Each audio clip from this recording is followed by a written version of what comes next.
Sheikh chilli जादू नगरी में पाठ नंबर 9। इसे पीने के बाद वो जादूगरनी को हलाक नहीं कर सकेगा। तब वो जादूगरनी के तमाम हिस्सादारों को हलाक करके पूरी नगरी की मालका बन जाएगी। ये है इसका मंसूबा। हाँ, मुझे पहले ही शक था वो इस किस्म का इरादा रखती है। शोला जादूगर घुर्राया। अब मेरा क्या बनेगा? शेख चिल्ली ने फिक्रमंद होकर पूछा। बेफिक्र रहो, तुम्हें बहुत कुछ मिलेगा। मेरे साथ आओ, शोला जादूगर ने मुस्कुरा कर कहा। शेख चिल्ली इसके साथ चल दिया। महल के दरवाजे पर रुककर शोला जादूगर ने एक मंत्र पढ़कर शेख चिल्ली पर फूंक मारी। दूसरे ही लम्हे शेख चिल्ली गुलाब का फूल बन गया। शोला जादूगर ने फूल जेब में डाला और महल से निकलकर तलवार जादूगर की तरफ चल पड़ा।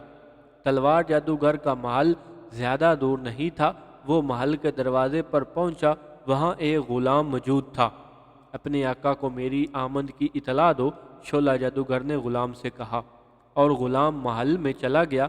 चंद लम्हों में वापस आया और शोला जादूगर से बोला, आका अंदर अपने कमरे में आपके इंतजार में हैं।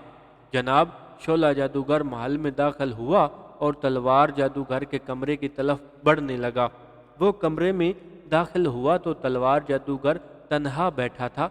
शोला जादूगर को देखकर इसने कहा, तुम्हारा चेहरा खुशी से चमक रहा है। मालूम होता है कोई बड़ी कामयाबी हासिल हुई है तुम्हें।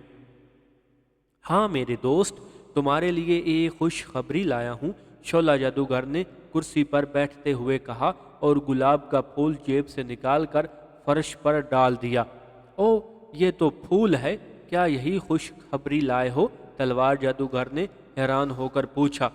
ये फूल असल में शेख चिल्ली है, शोला जादूगर ने मुस्कुराते हुए कहा।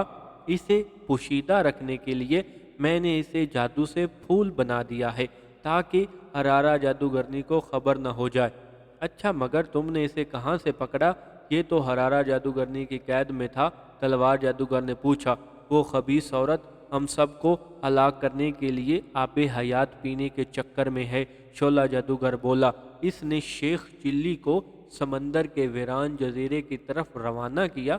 ये वहाँ से आबे हयात हासिल करके आए, लेकिन मुझे तिलिस्मी पुतले ने ऐन वक़्त पर आकर बता दिया। तब मैंने इसे समंदर के किनारे से तिलिस्मी मगरमच्छ के जरिए अगवा कर लिया। ये कहकर शोला जादूगर ने मंत्र पढ़कर फूल पर फूंक मारी। दूसरे ही लम्हे फूल दोबारा शेख चिल्ली बन गया। शेख चिल्ली ने खुद को नई जगह पाया तो इसे हैरत हुई। तलवार जादूगर इसे गौर से देख रहा था। तो ये है शेख चिल्ली? इसने शोला जादूगर से कहा। हाँ यही है, आप सोचो क्या किया जाए? शोला जादूगर ने कहा। सोचना क्या है? शेख चिल्ली ने जल्दी से कहा, मुझे शहजादी नीलूफर ला दो। तुम चुप करो लड़के, तलवार जादूगर ने कहा। क्यों, कौन हो तुम? शेख चिल्ली ने गुस्से से पूछा। मैं तलवार जादूगर हूँ, इसने घर्रा कर कहा। ओ, मैं तेरा जादूगर हूँ, शेख चिल्ली ने बड़े रोहब से कहा। मैं तलवार से नहीं डरता।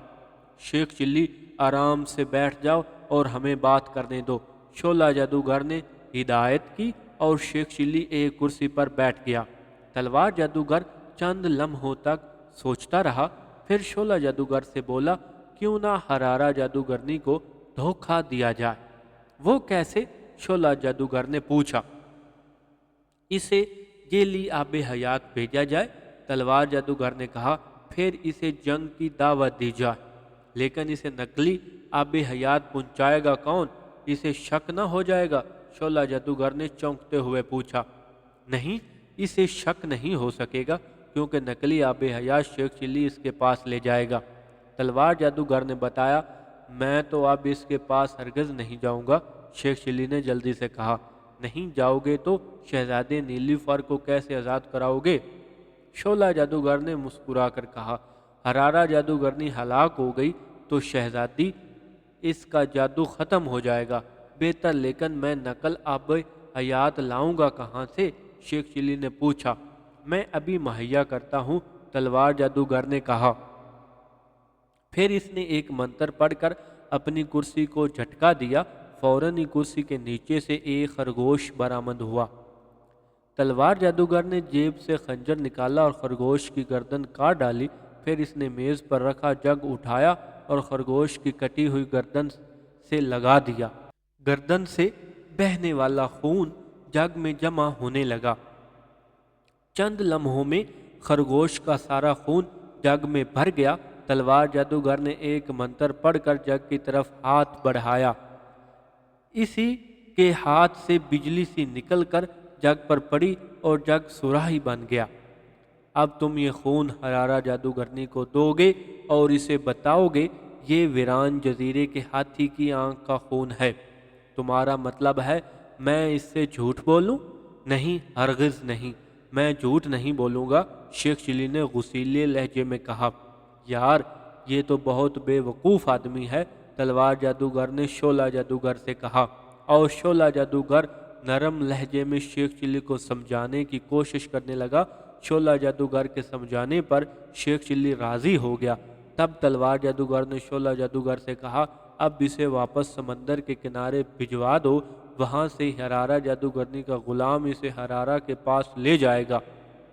شعلہ جادوگر نے سر ہلایا، پھر جیب سے ایک رومال نکال کر اس پر کوئی منتر پھونکا اور رومال شیخ چلی کے حوالے کرتا ہوا بولا، یہاں سے نکلتے ہی رومال سر پر رکھ لینا، اس طرح تم کسی کو نظر نہیں آؤ گے اور خود سب کو دیکھ سکو گے۔ سمندر کے کنارے پہنچ کر سر سے رومال اتار کر جیب میں چھپا لینا۔ اس کے بعد اس نے ایک منتر پڑھ کر فرش پر پاؤں مارا، فوراً ہی فرش سے ایک شیش ناگ برآمد ہوا۔ کیا حکم ہے میرے آقا؟ شیش ناگ نے شعلہ جادوگر سے پوچھا۔ شیخ چلی کو اپنی پشت پر بٹھا کر سمندر کے کنارے چھوڑ آؤ، شعلہ جادوگر نے اسے حکم دیا۔ پھر اس نے شیخ چلی کو ناگ کی پشت پر سوار ہونے کی ہدایت کی۔ شیخ چلی شیش ناگ کی پشت پر بیٹھ گیا اور شیش ناگ کمرے سے نکل کر محل کے صحن میں آ گیا۔ پھر وہ فضا میں بلند ہونے لگا۔ شیخ چلی نے جلدی سے رومال سر پر رکھ لیا۔ شیش ناگ فضا میں بلند ہو کر محل سے نکلا اور سمندر کی طرف اڑنے لگا۔ شیخ چلی نے آب حیات والی سراہی اپنی گود میں رکھ لی۔ جلد ہی شیش ناگ سمندر پر جا پہنچا۔